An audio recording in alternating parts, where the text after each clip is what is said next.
ప్రభునందు ప్రియమైన దేవుని బిడ్డలారా, మనము పునరుద్ధాన కాలంలో పునరుద్ధారణైన ప్రభువును ధ్యానం చేసుకుంటున్నాము. ఈ దినం మనం చదువుకున్నటువంటి ఈ యొక్క వాక్య భాగము బైబిల్లో ఒక ఆసక్తికరమైనటువంటి సంఘటనగా మనం దీన్ని చూడగలం. చాలా ఇంట్రెస్టింగ్గా ఇది ఉంటుంది. దీని యొక్క బ్యాక్గ్రౌండ్ ఏంటి అని మనం ఆలోచించినప్పుడు సంఖ్యాకాండము, ఇంకా ఇశ్రాయేలీలు అరణ్య ప్రయాణంలో ఉన్నారు. ఒక చోట వారు విడిది చేసి ఉన్నారు. ఆ సందర్భంలో ఒక ముగ్గురు వ్యక్తులు, కోరహు ఒక లీడర్గా, దాతాను, అబీరాము అనేటటువంటి వారు మోషే అహరోనులకు విరోధంగా వారు తిరగబడ్డారు. వాళ్ళు ఏమంటారంటే, మీరు మాత్రమే లీడ్ చేసే లీడర్సా? మాకు ఆ కెపాసిటీ లేదా? మేము కూడా పరిశుద్ధులమే, దేవుడు మమ్మల్ని కూడా ఆయన ఎంచుకున్నాడని చెప్పి వాళ్ళుగా బయలుదేరి మోషే అహరోనుల మీద వారు దెబ్బలాడడం మొదలుపెట్టారు. ఆ తరువాత మోషే చాలా దీన మనసు గలవాడే వారి ఎదుట సాగిలపడి చెప్పాడు, దేవుడు మేము కోరుకుని ఈ పనిలోనికి రాలేదు, మేము వద్దన్నా దేవుడు మమ్మల్ని పనిలో పెట్టాడు. సరే, ఏదేమైనప్పటికీ ఎవరు దేవుని చేత ఏర్పరచబడేవారు, ఎవరు దేవుని చేత ఏర్పరచబడలేదో మనం తేల్చుకుందామని చెప్పి అతడు వారికి పిలుపునిచ్చినప్పుడు దేవుడు సెలవిచ్చారు. నేను స్టోరీ అంతా చెప్పట్లేదు, కానీ కోరహు, దాతాను, అబీరాములు వారు మోషే అహరోనుల మీద తిరగబడ్డాం అనుకున్నారు, కానీ వారు దేవుని మీద తిరగబడ్డారు. దేవుని క్రమానికి, దేవుడు యొక్క నడిపింపుకు వారు విరోధంగా తయారవడం మాత్రమే కాకుండా ఇశ్రాయేలు సర్వ సమాజాన్ని కూడా తిరగబడడానికి వాళ్ళు ప్రేరేపించారు. కాబట్టి భూమి నెరవిడిచి వారు భూమిలోనికి వెళ్ళి వారందరూ కూడా నాశనమయ్యారు. ఆ తర్వాత ప్రజలు దీన్ని చూసి వాళ్ళు కోరహు, దాతాను, అబీరాము దేవునికి వ్యతిరేకంగా తప్పు చేశారు అనేది గ్రహించకుండా వాళ్ళు అలాగా నశించిపోవడం, దానికి కారణం మోషే అహరోనులే అనుకుని మరలా వాళ్ళు కూడా మోషే అహరోనుల మీద తిరగబడి దేవుని ప్రజలు మీరు చంపేశారు అని మొదలుపెట్టారు. తెగులు స్టార్ట్ అయింది. అయితే అహరోను ధూపార్తిని నిప్పులతో, బలిపీఠం మీద నిప్పులతో నింపుకొని ధూపద్రవ్యం తీసుకొని ప్రజల మధ్యలోనికి వెళ్ళి చనిపోయిన వారికి, బ్రతికున్న వారికి మధ్యలో నిలబడి దేవునికి ధూపాన్ని వేసి వారి కోసం ప్రాయశ్చిత్తం చేసినప్పుడు తెగులు ఆగిపోయింది, మరణం ఆగిపోయింది. ఆ తరువాత ఆ రోజు చనిపోయినటువంటి వాళ్ళు కోరహు, దాతాను, అబీరాముల కుటుంబాలు కాకుండా 14,700 మంది చనిపోయారు. చాలా గొప్ప నాశనం కలిగింది. అయితే ప్రజల్లో ఉన్నటువంటి యొక్క అపోహను, అపార్థాన్ని తొలగించడానికి దేవుడు మోషేకు ఒక పని చేయమని చెప్పారు. అది 17వ అధ్యాయంలో వ్రాయబడింది.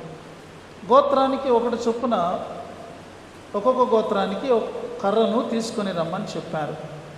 పితరుల యొక్క ఆ యొక్క ప్రధానుల యొక్క ఆ గోత్రంలో నుండి ప్రధానుల యొక్క పేర్లు, వారు తెచ్చినటువంటి గోత్రం ఏ గోత్రం చేత తెచ్చారో ఆ ప్రధాని పేరు దాని మీద వ్రాయాలని దేవుడు చెప్పారు. అలాగే లేవి గోత్రం దాని పక్షంగా తెచ్చిన కర్ర మీద అహరోను పేరు వ్రాయమని దేవుడు చెప్పారు. అవన్నీ కూడా సాక్ష్యపు గుడారంలో పెట్టాలి. అయితే నేను ఎవరిని ఏర్పాటు చేసుకున్నానో నేను దాన్ని తెలియచేయడానికి ఎవరి కర్ర అయితే చిగురిస్తుందో వారిని నేను ఏర్పాటు చేసుకున్నట్టుగా మీకు అర్థమవుతుంది. కాబట్టి ఆ చిగిరింప చేయడం ద్వారా నేను దాన్ని తెలియచేస్తానని దేవుడు మోషేకు సెలవిచ్చినప్పుడు మోషే ప్రజలకు ఆ విషయాన్ని తెలియచెప్పాడు. ఇప్పుడు అందరూ కర్రలు తెచ్చారు, పేరు రాసి, ప్రధానుల పేరు రాసి తెచ్చారు. లేవి గోత్రం యొక్క కర్ర మీద అహరోను పేరు రాయబడింది. అవన్నీ కూడా ఆ రాత్రి దేవుని యొక్క సాక్ష్యపు గుడారంలో ఉంచబడ్డాయి. ఉదయకాలముననే మోషే రెండవ రోజు, ఆ తర్వాతి రోజు గుడారంలోనికి వెళ్ళి చూసినప్పుడు అక్కడ అతడు ఒక అద్భుతాన్ని చూశాడు. అదేమిటి అంటే, ఒక కర్ర చిగిర్చింది, మొగ్గలు తొడిగింది, పువ్వులు పూసింది, కాయలు కాసింది. అవి పండ్లుగా ఉన్నంతగా అతడు చూశాడు, చాలా ఆశ్చర్యపోయాడు. ఆ కర్ర మీద వ్రాయబడినటువంటి పేరు ఏంటంటే అహరోను. కాబట్టి చిగిరించినటువంటి అహరోను కర్ర అనేటటువంటిది మనము చాలాసార్లు వింటూ ఉంటాము. ప్రియమైనటువంటి వాళ్ళారా, అది ఒక చెట్టు నుండి నరకబడినటువంటి కొమ్మ పరిస్థితి ఏంటంటే, అది చెట్టు నుండి వేరు చేయబడింది కాబట్టి ఖచ్చితంగా మరి అది క్రమంగా దానిలో ఉన్నటువంటి జీవము అనేటటువంటిది తగ్గిపోతుంది, ఒక జీవం ఉండదు అందులో. అయితే దానికి భిన్నంగా అది తెల్లవారేసరికి జీవంతో ఉండడం మాత్రమే కాదు, పండ్లు ఫలించే అంతటి కొమ్మగా దానిని మనం చూస్తాము. మనం కూడా మరి కొంతమందికి మొక్కలంటే చాలా ఇంట్రెస్ట్ ఉంటుంది, చెట్లు అంటే చాలా ఇంట్రెస్ట్ ఉంటుంది. వారుకున్నటువంటి మరి ఇంట్లో ఉన్నటువంటి ప్లేస్ని బట్టి చెట్లు నాటుకునేవారు ఉంటారు, లేకపోతే మొక్కలు నాటుకునేవారు ఉంటారు. మనకు తెలుసు కొన్ని మొక్కల్ని మనము కొమ్మ విరిచి నాటితే అది మరలా చక్కగా అది ఎదుగుతుంది. కానీ ఇక్కడ విశేషం ఏంటంటే, నరకబడినటువంటి కొమ్మ తెల్లవారేసరికి మొగ్గలు వేసి పువ్వులు పోసి కాయలు కాసేంతగా ఉంది అంటే అది స్వాభావికమైనటువంటిది కాదు, అది న్యాచురల్గా జరిగేటటువంటిది కాదు. ఇది మిరాక్యులస్గా జరిగేటటువంటిది మాత్రమే, అంటే అద్భుత రీతిగా దేవుడు మాత్రమే చేయగలిగేటటువంటి ఒక కార్యముగా, క్రియగా మనము చూస్తూ ఉన్నాము. దేవుడు ఈ క్రియను జరిగించడం ద్వారా ఆయన ఏం తెలియచేశారంటే, అహరోనును నేను ఏర్పాటు చేసుకున్నాను. దీనిని డివైన్ కన్ఫర్మేషన్ అని అన్నారు. దేవుడు దానిని ఆయన రూఢిపరిచారన్నమాట. దేవుడు అహరోనును ఎన్నుకున్నారు ప్రధాన యాజకుడిగా ఉండాలి అని. అతని యొక్క సంతానమే దేవుని యొక్క మరి పర్ణశాలలో లేకపోతే దేవుని యొక్క పరిశుద్ధ స్థలంలో వారు పరిచర్య చేయాలి అని. అలాంటి నియామకాన్ని దేవుడు జరిగించి వారికి దైవికమైనటువంటి అధికారాన్ని అనుగ్రహించారు. అహరోనుకు దేవుడు ఇచ్చిన అధికారం ఏమిటంటే, ప్రజల పక్షంగా బలిని అర్పించడం, మరి ప్రజల పక్షంగా దేవుని ఎదుట నిలవబడటం, దేవుని పక్షంగా ప్రజలకు పాపక్షమాపణ అందించటం, దేవుని యొక్క సందేశాలను అందించటం. This is the divine authority. కాబట్టి divine confirmation, divine appointment and divine authority అనేటటువంటివి అహరోనుకి ఇవ్వబడ్డాయి. చాలామంది ఏమనుకుంటారంటే, మేము కూడా మాకు ఏం తక్కువ ఉంది, మేము చేయలేదు ఏంటి, ఆ మాటలు మేము చెప్పలేమా, ఆ పనులు మేము చేయలేమా అని చాలామంది అనుకుంటూ ఉంటారు. కానీ ఒకటి మిస్ అయిపోతూ ఉంటారు, అదేంటంటే దేవుని యొక్క ఏర్పాటు, దేవుని యొక్క అభిషేకము, దేవుని యొక్క నియామకము, దేవుని యొక్క అధికారం. దేవుడు ఎవరిని ఏర్పాటు చేసుకుంటాడో ఆయన పని కోసం వారిని వాడుకుంటాడు. ఆ పనిని మనం ఆశించి మధ్యలో మనం కూడా చేయగలము అని మనం ప్రవేశించడం అనేటటువంటిది అది దేవుని యొక్క క్రమానికి విరుద్ధమైనటువంటిది. ఈ విషయంలో మనం జాగ్రత్తగా ఉండాలి. ఈ ఆధునిక కాలంలో ఇలాంటి పరిస్థితులు మనం చాలా చూస్తున్నాం. సంఘంలో, సమాజంలో ఏముంది, 4 మాటలు మేము కూడా నేర్చుకుని మేము వల్లి వేస్తే సేమ్ వర్డ్స్ కదా అని అనుకునేటటువంటి వాళ్ళు కాదు.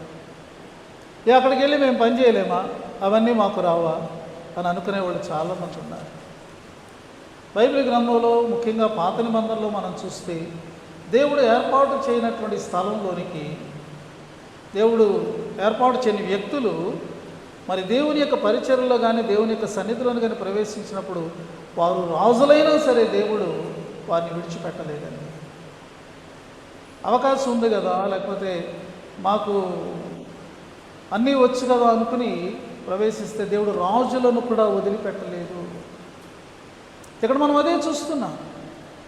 కోరహు, దాతాను, అభిరాములు ఏమనుకున్నారంటే మాకు చేత కదా ఏంటి, ఈ మోషే అహరోనులు వారు చాలా మా మీద పెత్తనం చేస్తారని వాళ్ళు అనుకున్నారు. దేవుని యొక్క నడిపింపును ప్రజలకు ఇస్తున్నారని వాళ్ళు గుర్తించలేదు. మా మీద పెత్తనం చేస్తున్నారు, మా పెత్తనం చలాయిస్తున్నారు, మా మీద ఏలుబడి చేస్తున్నారు అని చెప్పి వాళ్ళు చేసినటువంటి క్రియ వల్ల ఎంతటి శిక్షకు వాళ్ళు గురయ్యారో మనము చూస్తున్నాం. దేవుడు ఈ యొక్క బాదాము కర్రను ఆయన ఈ రీతిగా దానికి మొగ్గలు వేయించడం ద్వారా, పువ్వులు పోయించడం ద్వారా, పండ్లను ఫలింపచేయడం ద్వారా ఆయన సూచించింది ఏంటంటే Aaron and his family are the priests. మిగిలినటువంటి లేవీయులు చాలామంది ఉన్నారు. కోరహు లేవీయ వంశస్థుడే. కోరహు మోషే అహరోనులకు బ్రదర్ వరుస అయ్యేటటువంటి వాడే. అయినప్పటికీ కూడా వాళ్ళకు అప్పగించింది ఏంటంటే మందిర ఆవరణాల్లో వాళ్ళు పని చేయడానికి, మందిరం లోపల కాదు. వారికి కూడా దేవుడు వారిని నియమించుకున్నాడు. వారికి ఇచ్చే ఆధిక్యతను వారికి ఇచ్చాడు. వారికి ఇచ్చే పనిని దేవుడు వారికి ఇచ్చాడు. వారు ఆ పనిని సక్రమంగా నిర్వర్తించాలి. తమకు అప్పగించిన దాన్ని వదిలిపెట్టి తమకు ఇవ్వబడినటువంటి దానిని చేయడానికి వారు సాహసించి వారు ఉన్నదాన్ని కూడా కోల్పోయినట్లు మనం చూస్తున్నాం. ప్రియమైనటువంటి వారులారా, అయితే ఈ యొక్క వాక్యం మనకేం తెలియచేస్తుంది? దేవుడు తర్వాత ఏం చెప్పారంటే నిబంధన మందసంలో ఇదిగో చిగిరించినటువంటి అహరోను యొక్క కర్రను దానిని అందులో ఉంచాలి. అది ఎప్పుడూ కూడా ఇంకా నిబంధన మందసంలో ఉండాలి అని దేవుడు మోషేకు సెలవిస్తే మోషే దానిని నిబంధన మందసంలో పెడితే అతి పరిశుద్ధ స్థలంలో నిబంధన మందసంలో అది. హెబ్రీయులకు రాస్తూ గ్రంథకర్త ఈ యొక్క ఆలయంలో ఉండేటటువంటి వివిధమైనటువంటి ఈ యొక్క పరిశుద్ధమైన వస్తువులను గురించి మాట్లాడుతున్నప్పుడు అక్కడ కూడా అతడు దానిని మెన్షన్ చేశాడు. ఈ యొక్క నిబంధన మందసంలో ఏముంటాయి? ఇదిగో ధర్మశాస్త్రపు ఆజ్ఞలు కలిగినటువంటి పలకలు ఉంటాయి, మన్నా కలిగినటువంటి బంగారు పాత్ర అందులో ఉంటుంది, చిగిరించినటువంటి అహరోను కర్ర అందులో ఉంటుంది కదా అని నాడు హెబ్రీ క్రైస్తవులకు గ్రంథకర్త చక్కగా జ్ఞాపకం చేస్తూ అతడు యేసుక్రీస్తు వారిని గురించి తెలియచేశాడు. ఈ అహరోను కర్ర కేవలము ఆ సమయంలో అహరోను దేవుని యొక్క యాజకుడుగా నియమించబడ్డాడని చెప్పడం వరకే ఉందా, లేకపోతే ఇంకా దీనిలో ఏదైనా అంతరార్థం ఉందా అని మనం ఆలోచించినప్పుడు ఇది నూతన నిబంధన కాలములో జరిగేటటువంటి ఒక గొప్ప అద్భుతమైన కార్యానికి సూచనగా ఉన్నట్లు మనము చూడగలము. ప్రియమైనటువంటి వారులారా, ఈ అహరోను కర్ర మన ప్రభు అయినటువంటి యేసుక్రీస్తు వారికి ముంగుర్తుగా ఉన్నట్లుగా మనము గ్రహించగలము. ఈ కర్రను మనం గమనించినప్పుడు ఇది చెట్టు నుండి నరకబడినటువంటి ఒక కొమ్మగా, ఒక కర్రగా ఉన్నది. మనం ఒకసారి యెషయా గ్రంథంలోనికి వెళితే అక్కడ యేసు ప్రభు వారి గురించినటువంటి ప్రవచనాత్మకమైనటువంటి మాట వ్రాయబడింది. 53వ అధ్యాయంలో 8వ వచనంలో ఏం వ్రాయబడి ఉంది అంటే, అన్యాయపు తీర్పు నిందినవాడై అతడు కొనిపోబడెను, అతడు నా జనుల అతిక్రమం బట్టి మొత్తబడెను కదా. ఇప్పుడు ఈ మాటను చూడండి, సజీవుల భూమిలో నుండి అతడు కొట్టివేయబడెను. సజీవుల లెక్కలో లేకుండా ఆయన సంహరించబడ్డాడు, సిలువ వేయబడ్డాడు, ఆయన మరణానికి అప్పగించబడ్డాడు. సజీవుల భూమిలో నుండి ఆయన కొట్టివేయబడ్డాడు. ఎప్పుడైతే సిలువ కార్యము సంభవించిందో యేసు ప్రభు వారిని సిలువకు అప్పగించిన వారు అమితమైనటువంటి సంతోషానికి వాళ్ళు గురయ్యారు. వాళ్ళు ఏమనుకున్నారంటే పీడ వదిలింది అని అనుకున్నారు. ఇంతవరకు మాకు ఎంతో అడ్డుగా ఉన్నాడు, ఆటంకంగా ఉన్నాడు, మేము చేసే బోధలకు అతని బోధలు భిన్నంగా ఉన్నాయి, కానీ ప్రజలు అతని బోధనలు విశ్వసిస్తున్నారు, ఎందుకంటే అవి శ్రేష్టమైనవిగా ఉన్నాయి. మేము చేసే క్రియల కంటే ఆయన క్రియలు అద్భుతంగా ఉన్నాయి, అవి ఒప్పింపజేసేవిగా ఉన్నాయి, కాబట్టి ప్రజలందరూ ఆయన నమ్ముతున్నారు. కాబట్టి మా ఇష్టాలకు, మా విధానాలకు, మా యొక్క స్వార్థానికి మా అధికారానికి ఈయన పెద్ద అడ్డుగా ఉన్నాడు, కాబట్టి ఈయనను మేము తొలగించాలని అనుకున్నారు. అసూయ చేత ఆయనను అప్పగించారని పిలాతు గమనించాడని మనం చదువుకున్నాం కదా. కాబట్టి ఎప్పుడైతే సిలువలో ఆయన మరణించాడో వాళ్ళు అనుకున్నారు, మా యొక్క పన్నాగం మరి చక్కగా నెరవేరింది, ఇక మాకు ఈయనతో సమస్య లేదు అని అనుకున్నారు. సజీవుల భూమిలో నుండి అతడు కొట్టివేయబడెను అని ప్రవక్త కొన్ని వందల సంవత్సరాల ముందే యేసు ప్రభు వారి గురించి మాట్లాడినటువంటి ప్రవచించినటువంటి ప్రవచనము ఎంతో ఖచ్చితంగా ఉన్నట్లు మనం చూస్తాం. ఎందుకంటే ఆయన మరణానికి అప్పగించబడిన వాడై సజీవుల భూమిలో నుండి కొట్టివేయబడ్డాడు. ప్రియమైనటువంటి వాళ్ళగా, నరకబడినటువంటి యొక్క బాదాము కర్ర, దానిలో జీవం చచ్చిపోయిందా? అధిక నిరుపయోగంగా మరి ఎండిపోయినటువంటి, ఆ తర్వాత శిథిలమైపోయినటువంటి ఒక కర్రగా మారిపోయే పరిస్థితి దానికి ఎదురయ్యిందా అని మనం గమనిస్తే అక్కడ ఒక అద్భుతం జరిగింది. వెళ్ళి చూడగా అది జీవాన్ని కలిగినటువంటిదిగా ఉంది.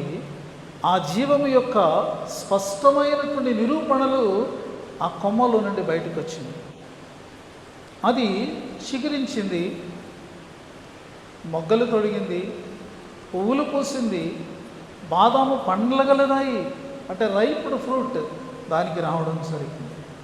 అంటే అది జీవిస్తూ ఉన్నది, నరకబడింది, నూతన జీవాన్ని చూపించింది. ఇదే 53వ అధ్యాయంలో యెషయా గ్రంథంలో 10వ వచనంలోనికి మనం వెళితే అక్కడ చివరి వాక్యంలో ఏం రాయబడి ఉంది చూడండి. అతడు దీర్ఘాయుష్మంతుడగును, యెహోవా ఉద్దేశములు అతని వలన సఫలమగును. ఇదే చాప్టర్లో సజీవుల భూమిలో నుండి ఆయన కొట్టివేయబడ్డాడు. సజీవుల భూమిలో నుండి కొట్టివేయబడిన వాడు దీర్ఘాయుష్మంతుడు ఎలా అవుతాడు కదా. ఇది ఒక ఆశ్చర్యకరమైనటువంటి ప్రవచనం. సజీవుల భూమిలో నుండి కొట్టివేయబడినటువంటి వాడు ఇంక అంతర్ధానం అయిపోతాడు, కాలగర్భంలో కలిసిపోతాడు. ఎవరైనా కొంతమంది గుర్తుపెట్టుకుంటే గుర్తుపెట్టుకోవచ్చు, కానీ ఆయన యొక్క చర్యలు ఇక భూమి మీద కొనసాగవు. ఇది కొట్టివేయబడిన తర్వాత పరిస్థితి. కానీ ఇదే ప్రవక్త ఒక 2 వచనాలు అయిన తర్వాత ఏమంటాడంటే ఆయన దీర్ఘాయుష్మంతుడే, ఆయన ఇంకా ఎప్పుడు జీవించే ఉంటాడు అంటున్నాడు. మరి కొట్టివేయబడిన వాడు దీర్ఘాయుష్మంతుడు అవ్వాలంటే ఏం జరగాలి? మరణాన్ని గెలవాలి. అదే జరిగింది ఇక్కడ. ఆయన యొక్క జీవం ఆగిపోలేదు, ఆయన జీవం ప్రత్యక్షమైంది. ప్రియమైనటువంటి వారలారా, పౌలు భక్తుడు రోమీలకు రాస్తూ ఒక చక్కని మాట 1వ అధ్యాయంలోనే వ్రాశాడు. చూడండి, 1వ అధ్యాయంలో 7వ వచనం చాలా పెద్ద వచనం, కాబట్టి ఈ వచనం అంతా మనం చదవలేం. కానీ క్రింద నుండి 8వ లైన్ మనం పైకి లెక్క పెట్టుకుంటే అక్కడ ఈ రీతిగా వ్రాయబడి ఉంది. రోమీలకు వ్రాయబడిన పత్రిక 1వ అధ్యాయము 7వ వచనంలో క్రింద నుండి పైకి 8వ లైన్. యేసుక్రీస్తు శరీరమును బట్టి దావీదు సంతానముగాను, మృతులలో నుండి పునరుద్ధానుడైనందున పరిశుద్ధమైన ఆత్మను బట్టి దేవుని కుమారుడుగాను ప్రభావముతో నిరూపింపబడెను అనే మాట మనం చూసారా. ఆయన శరీర రీతిగా ఈ లోకంలో జన్మించినప్పుడు దావీదు యొక్క సంతానంలో ఆయన జన్మించాడు. రాయల్ ఫ్యామిలీలో ఆయన రావడం జరిగింది. కానీ ఆయన మరణానికి అప్పగించబడ్డాడు, ఆయన మృతుడయ్యాడు. అయితే మృత్యువు దగ్గర ఆయన యొక్క జీవితం ఆగిపోలేదు. మృతులలో నుండి ఆయన పునరుద్ధానుడయ్యాడు. అది పౌలు ఘంటాపదంగా చెబుతున్నటువంటి సత్యం రోమా క్రైస్తవులకు. మృతులలో నుండి ఆయన పునరుద్ధానుడైనందున పరిశుద్ధాత్మను బట్టి ఎలా నిరూపించబడ్డాడంటే హీఈస్ నాట్ జస్ట్ హ్యూమన్, మనలాంటి మరొక మనిషి కాదు, ఆయన మనిషికి మించినటువంటి వాడు, ఆయన దేవుని కుమారుడు. కాబట్టి ఆయన పునరుద్ధానము ఆ సత్యాన్ని ప్రభావముతో మరి నిరూపించినట్లుగా మనము చూస్తూ ఉన్నాం. ఆయన తిరిగి లేచాడు. ఈ కర్ర జీవాన్ని కలిగినటువంటిదిగానే అది ఉన్నది. అది మరి దాని మీద ఉన్నటువంటి నిరూపణలను మనము చూస్తే మొగ్గలు, పువ్వులు, అలాగే పండ్లు, ఈ మూడింటిని గురించి కూడా మనము చక్కని అర్థాలు వెలికి తీయవచ్చు. ఒక 3 స్టేజెస్ ఆఫ్ లైఫ్ను మనం అక్కడ చూస్తున్నాం. మొగ్గలు, తర్వాత పువ్వులు, తర్వాత పండ్లు. అంటే చిన్నవారికైనా, నడి వయస్కులకైనా, వృద్ధులకైనా ఆయన జీవాన్ని ఇవ్వగలిగిన వాడు. ఆయన వారికి సరిపోయినటువంటి వాడు. ఇదొక అర్థంగా మనం తీసుకోవచ్చు. గతించిపోయిన వారైనా, ప్రస్తుతం ఉనికి కలిగి ఉన్నవారైనా, జన్మించబో తరమునకైనా ఆయన రక్షకుడుగా, జీవమును అనుగ్రహించువాడుగా ఉన్నాడు అని అర్థాన్ని మనం తీసుకోవచ్చు. నిన్న, నేడు, నిరంతరం, అంటే ఎవ్రీ టైమ్, ఆల్ టైమ్స్, అన్ని సమయాలలో కూడా ఆయన సజీవుడుగాను, జీవ ప్రదాతగాను ఆయన ఉన్నాడని మనము మరొక అర్థాన్ని గ్రహించవచ్చు. వర్తమాన, భూత, భవిష్యత్ కాలములలో ఆయన ఉన్నటువంటి వాడుగా మనం గ్రహించగలము. ఆయన ఆయన లైఫ్ యొక్క కంటిన్యూషన్ని అది ఆపలేకపోయింది. అలా మృత్యు అడ్డు వచ్చినప్పటికీ కూడా ఆయన దానిని జయించి, దానిని అధిగమించి ఆయన జీవితుడయ్యాడు. నిత్య జీవపు ప్రదాతగా ఆయన ఉన్నట్లు మనము గమనించగలం. ప్రియమైనటువంటి వారులారా, మరి ఆయన జీవాన్ని గురించి, ఆయన యొక్క పునరుద్ధానాన్ని గురించి ఈ సత్యం మనకు తెలియచేస్తూ ఉన్నది. అందుచేత పౌలు కొలస్సీలకు రాస్తూ ఒక చక్కని మాటను అక్కడ ఆయన తెలియచేశాడు. కొలస్సీలకు రాస్తూ 3వ అధ్యాయంలో 4వ వచనంలో ఏ మాట ఉన్నాడో చూడండి. 3:4 కొలస్సీ, మనకు జీవమయ్యున్న క్రీస్తు.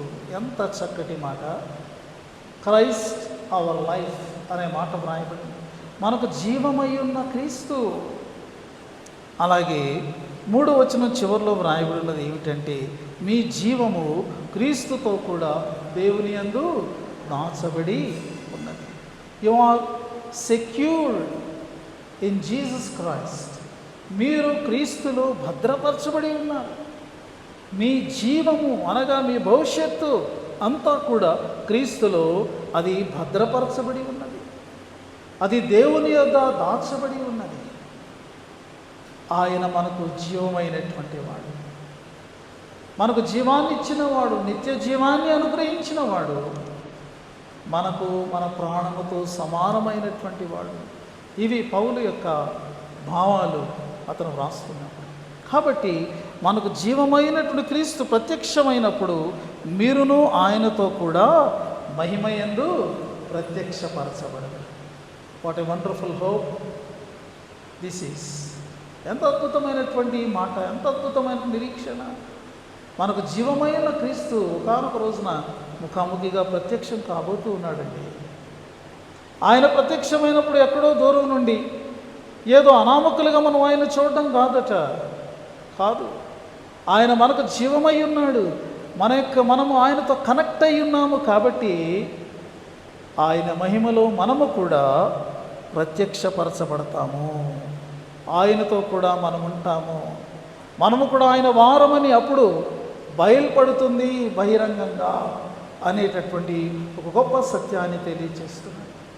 ప్రియమైన దేవుని బిడ్డలారా, మనం ప్రతిరోజు ఇలా అనుకోవాలి, నాకు జీవమైన నా క్రీస్తు అని మనం అనుకోవాలి.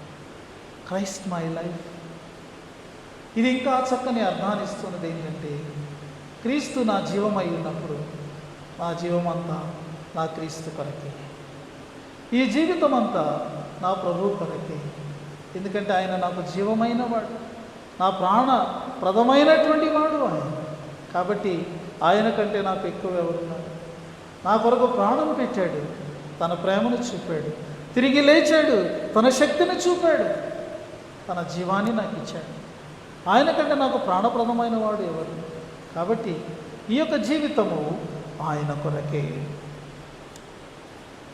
ఆ రోజు సంఖ్యాకాండంలో ఆ సంఘటన జరిగినప్పుడు నిరూపించబడింది ఏంటి అంటే అహరోను యొక్క ప్రధాన యాజకత్వం.